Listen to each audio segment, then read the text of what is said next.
기도하겠습니다. 좋으신 아버지 하나님, 오늘도 저희들에게 이 아침의 시간을 주시고 이렇게 이 아침을 깨우며 주님의 말씀을 묵상할 수 있게 하시니 감사를 드립니다. 오늘도 우리에게 허락된 말씀을 통해서 좌로나 우로나 치우치지 않게 하여 주시고 우리가 주님께서 원하시는 그 삶을 바르게 알고 그것을 선택하며 살아가는 저희들이 되게 하여 주시옵소서. 무엇보다도 하나님 아닌 것을 하나님처럼 여기지 않게 하시고 하나님을 먼저 생각하고 하나님의 선한 역사를 붙들고 살아가는, 그래서 하나님의 기쁨 되는 삶의 자리가 되게 하여 주시옵소서. 우리 구주 예수 그리스도의 이름으로 기도드립니다. 아멘.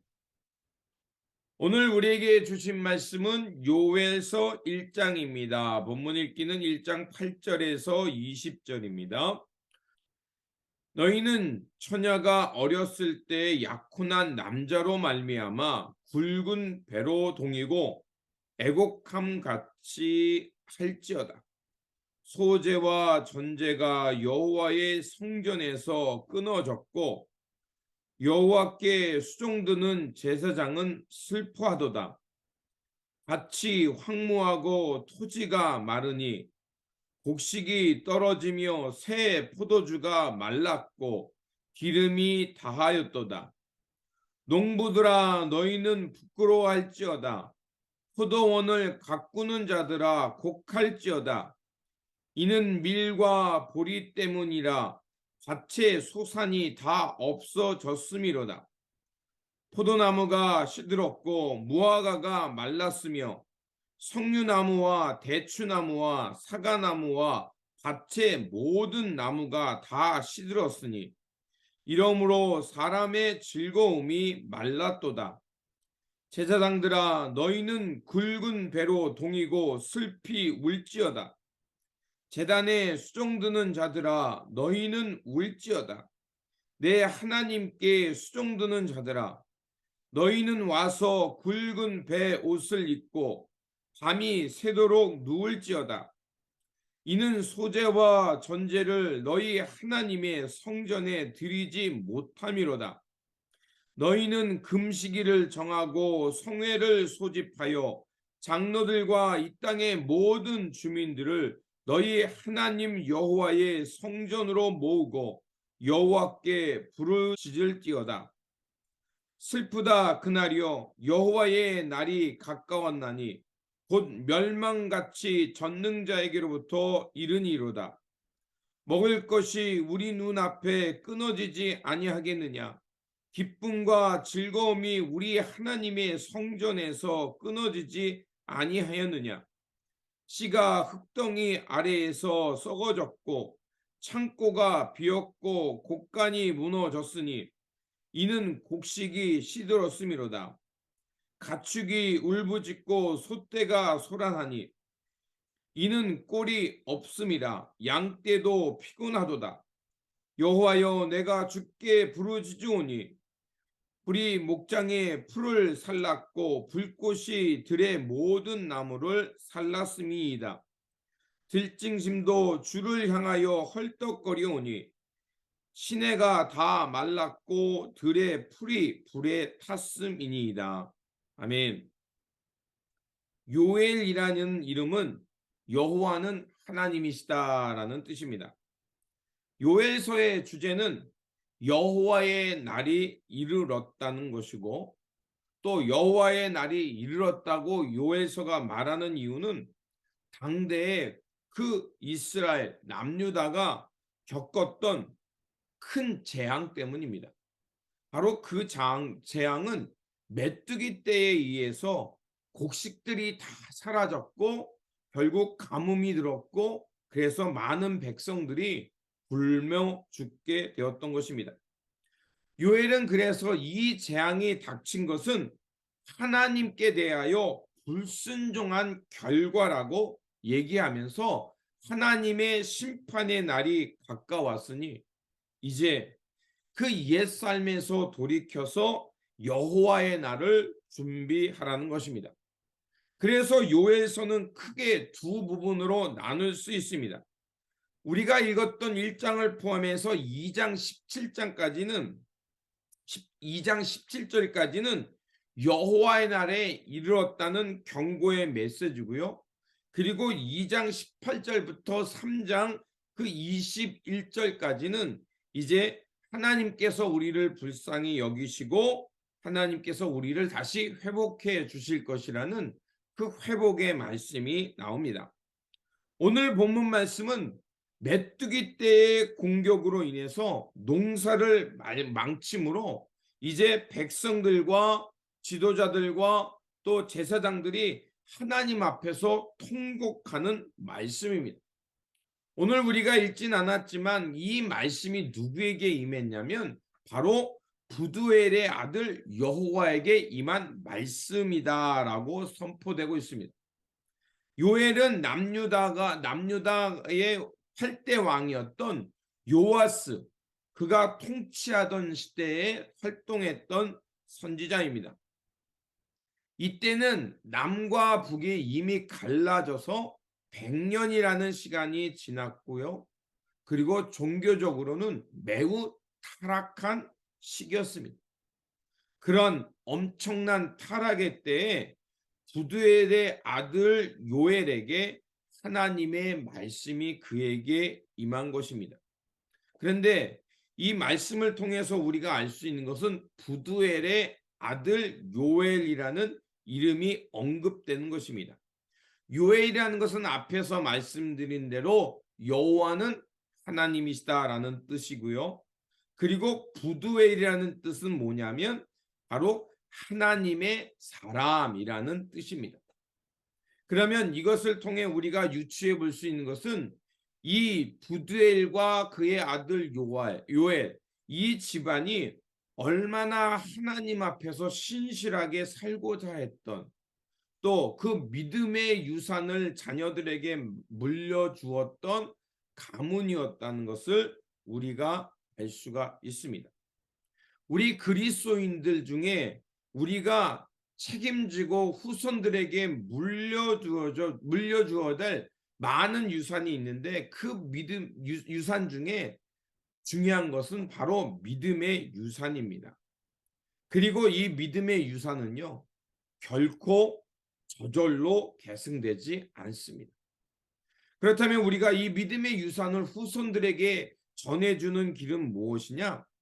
삶으로 우리의 고백을 실천할 때 가능합니다. 우리의 삶 속에 그 믿음의 고백이 녹아져 내려 있을 때만이 우리의 믿음이 후손들에게 전달되는 것입니다. 그리고 2절에서 4절은 이제 그 당대에 임할 재앙을, 그것을 통해서 이스라엘 백성들에게 경고의 말씀이 나옵니다. 그런데 그 경고의 말씀의 대상이 누구냐면 처음에 늙은 자들아 너희는 들을지어다 그러면서 땅의 모든 주민아 이렇게 말합니다. 그리고 3절에서는 너희들이 이 경고를 잊지 말고 후손들에게 전해주라고 얘기를 합니다. 자, 여기서 늙은이들이라고 말하는데 이 늙은이들은 누구를 말하냐면 지혜자들, 나이 많은 사람들, 그리고 그 시대에 그 백성들을 이끄는 사람들을 대표하는 것입니다. 그들에게 엄청난 하나님의 재앙이 임했던 것입니다. 그것이 얼마나 충격적이냐면 늙은이들이 그 전에 보지 못했던, 그 경험 많은 사람들이 결코 그들의 인생 속에서 보지 못했던 어마어마한 재앙이 그들에게 임한다는 것입니다. 그리고 이 엄청난 재앙을 당대뿐만이 아니라 후손들에게 그것을 기억하게 하라고 얘기하고 있습니다. 그렇다면 왜 이렇게 후손들에게까지 말하라고 얘기할까요? 바로 교훈, 이 재앙을 통해서 하나님께서 주시는 교훈이 있다는 겁니다. 그것을 당대뿐만이 아니라 후손들에게 가르쳐서 하나님 앞에서 결국 언약을 떠나지 말고 신실하게 살아가라는 말입니다.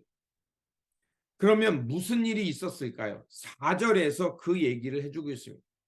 무슨 일이 있었냐면 4절에 보면 팥중이가 남긴 것을 메뚜기가 먹고 메뚜기가 남긴 것을 느치가 먹고 느치가 남긴 것을 황충이 먹었도다라고 말합니다. 이게 무엇을 말하냐면 바로 메뚜기 떼의 습격을 말하는 것입니다. 그게 한 번이 아니라 팥중이, 메뚜기, 느치, 황치 모두 다 메뚜기 떼를 지칭하는 말들입니다. 그러니까 이것은 메뚜기 떼의 그 시기별로 나타나는 다른 네 가지 종을 말할 수도 있지만 이것은 그만큼 어마어마한 재해가 그 남유다에 임했다는 것입니다. 또한 이것은 무엇을 말하냐면 이 메뚜기 떼처럼 그 많은 군대가 몰려온다. 바로 남유다가 멸망할 때 바벨론의 군사를 지칭하기도 한 것입니다. 그만큼 이런 메뚜기 떼의 재앙처럼 하나님의 진노로 인해서 이방의 군대가 그 예루살렘을 그 어마어마하게 초토화시킬 것이라는 것을 경고해주고 있는 것입니다. 그러면 이 메뚜기 떼의 재앙을 통해 말하는 것은 이런 하나님의 진노의 때를 알고 회개하라는 것입니다. 그 대상이 누구냐? 5절에 7절에 나옵니다. 거기에 보면 취하는 자들아 너희는 깨어 울지어다. 포도주를 마시는 자들아 너희는 울지어다. 이는 단 포도주가 너희 입에서 끊어졌음이니 다른 한 민족이 내 땅에 올라왔음이로다. 자, 그러면 여기에 재앙을 받는 사람들의 대상이 나오는데 술 취한 사람들, 포도주를 마시는 사람들이라 이렇게 말하고 있습니다. 자, 그 당시에 포도주는 굉장히 귀한 음료였습니다. 그래서 그것은 특별한 날, 잔칫날에만 먹을 수가 있는 유일한 귀한 음식이었어요. 그런데 이렇게 귀한 것을 마시고 취하는 사람들, 그 사람들은 누굴 말하겠습니까? 당대의 부유한 사람들, 권력가들을 말합니다. 그들은 너무나 많은 부와 힘을 가지고 뭐하냐면 그 포도주에 취한다는 건 뭐냐면 인생을 흥청망청 살아갔다는 거예요. 그러면 그들이 부가 너무 과도해서 흥청망청 살아갈 수 있었다는 얘기는 무엇을 말하겠습니까?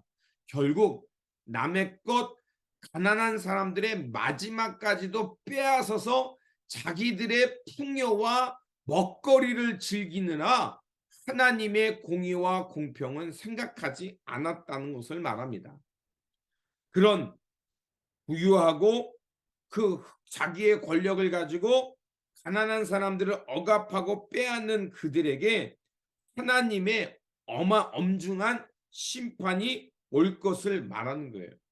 그래서 너희들이 마시는 포도주가 끊어지고 너희들이 술 취했던 포도주가 없어서 마침내 탄식하게 될 것을 말합니다. 남유다의 권력자들을 향한 하나님의 진노의 심판을 말하는 겁니다. 그리고 9절에서 10절은 이제 또한 메뚜기 재앙을 통해서 권력가들뿐만이 아니라 제사장들에게도 하나님의 진노가 임할 것을 말합니다. 그래서 이렇게 말합니다. 소제와 전제가 여호와의 성전에서 끊어졌고 여호와께서 수종드는 제사장은 슬퍼하도다. 밭이 황무가 되고 토지가 마르니 곡식이 떨어지며 새 포도주가 말랐고 기름이 다하였도다. 자, 이것은 무엇을 말하겠습니까?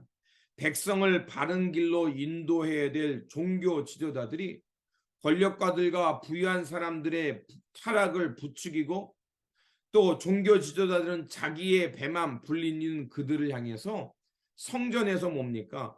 성전에서 제사가 끊어지는 건 뭐예요? 불행의 제사. 더 이상 하나님 앞에 제사 드릴 것이 남지 않은 이런 흉년의 시대를 맞이하게 된다는 것입니다. 또한 그것으로 끝나지 않습니다. 이런 하나님의 진노의 때에 이제 요엘 선지자는 무엇이라고 말하냐면 제사장들을 불러서 너희는 금식을 선포하고 하나님의 거룩한 백성을 불러서 성전에서 여호와께 부르짖으라며 회개를 촉구합니다. 14절에 너희는 금식일을 정하고 성회를 소집하여 장로들과 이 땅의 모든 주민들을 너희 하나님 여호와의 성전으로 모으고 여호와께 부르짖을지어다. 이것이 말하는 건 뭘 말하겠습니까?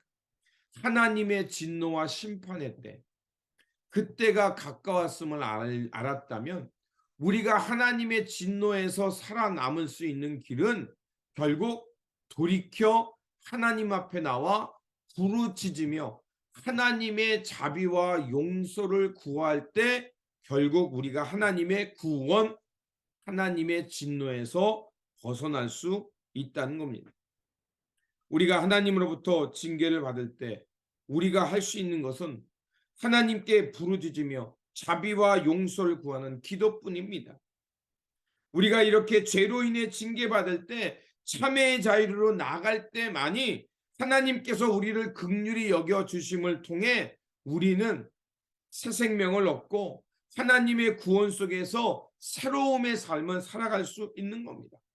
그러므로 오늘 우리가 이 땅이 어두워진 것을 보았다면 이제 더 이상 어둠의 길을 멈추고 돌이켜서 하나님의 의의 길을 향해 나아가는 것이 중요합니다. 또한 이런 시대에 어둠과 암흑을 보았다면 바로 하나님의 진노의 때, 심판의 때, 하나님께서 의를 드러낼 때가 가까웠음을 알고 옛사람에서 돌이켜서 하나님께 나와 용서와 자비를 구하며 우리가 새로운 삶을 향해 나아가야 합니다. 그럴 때만이 우리는 하나님의 심판과 진노에서 벗어날 수 있고 여호와의 날에서 구원받아서 다시 한번 새 생명의 삶을 살아갈 수 있는 것입니다. 그러므로 오늘도 우리에게 주어진 이 삶의 자리에서 더 이상 번영과 풍요를 쫓지 말고 이제 돌이켜 하나님 나라의 진리와 의를 추구하며 하나님의 때, 하나님의 선한 역사를 사는 저와 여러분들이 되시기를 주님의 이름으로 축원드립니다. 기도하겠습니다. 정의와 진리를 사랑하시는 하나님, 우리 그리스도인들로서 힘써야 할 중요한 직무는 바른 믿음 가운데 이 믿음으로 하나님의 선한 역사를 따르는 순종의 삶을 계승하고 후손들에게 가르쳐 주는 것이야말로 우리가 지키고 물려주어야 될 유산임을 깨닫습니다. 또한 아버지 하나님, 오늘 요엘서를 통해서 이스라엘의 과거의 역사를 돌아보며 죄와 사망의 길이 얼마나 엄청난 진노가 있는지를 보게 하셨습니다. 그러하오니 하나님, 우리가 더 이상 죄와 죽음의 길을 걷지 않게 하시고 그곳에서 돌이켜 하나님의 때를 알게 하시고 하나님의 뜻을 향해 살아가도록 우리를 바꾸어 주시옵소서. 또한 우리가 징계로 인해서 고통당할 때 주님, 우리가 할 수 있는 것은 하나님을 향해 참회하고 나아가 주님의 용서를 구하며 부르짖으며 기도할 수밖에 없습니다. 주님, 이 땅의 기도를 들어주시고 하나님의 백성들의 이 부르짖는 기도를 들어주셔서 다시 한번 우리를 긍휼히 여겨주시고 우리의 죄와 사망을 주님께서 불쌍히 여겨주셔서 성령으로 새롭게 인도하여 주시고 창조하여 주셔서 다시 한번 우리로 하여금 죽음의 길에서 벗어나 하나님의 길, 하나님의 평화와 사랑, 정의의 길을 걷는 우리 모두가 되도록 이끌어 주시옵소서. 우리 구주 예수 그리스도의 이름으로 기도드립니다. 아멘.